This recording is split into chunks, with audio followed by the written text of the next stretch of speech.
新規バースでモデルを検索しました。検索欄にトヨタスープラと入力してみました。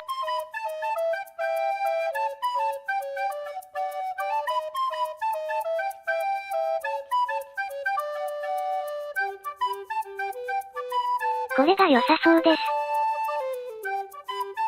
最新のスープラ。かっこいい。ダウンロードしました。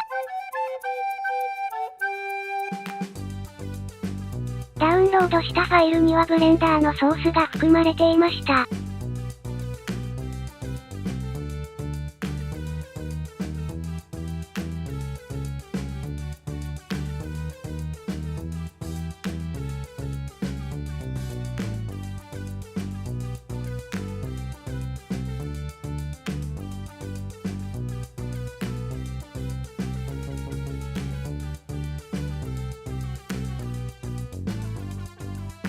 車高をペタペタに下げました。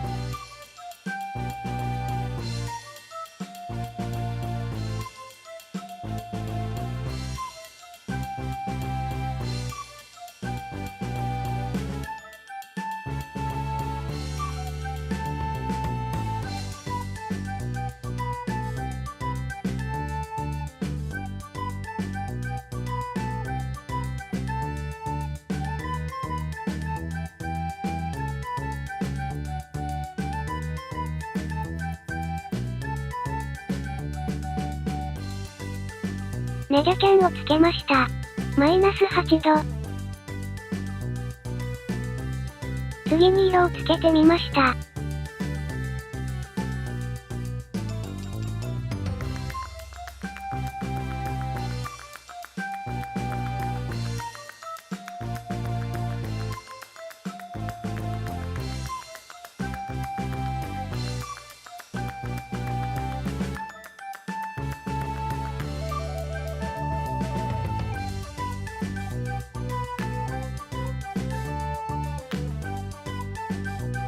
ブレーキキャリパーは赤色にしてみました。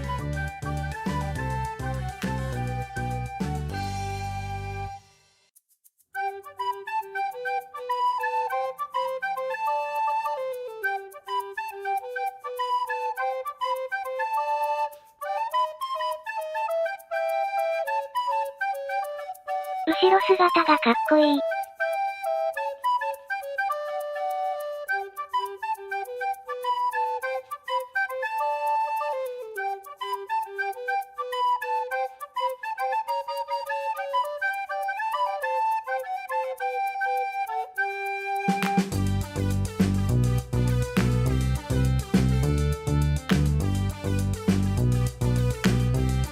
レジンタイプの 3D プリンターでプリントしてみました。フ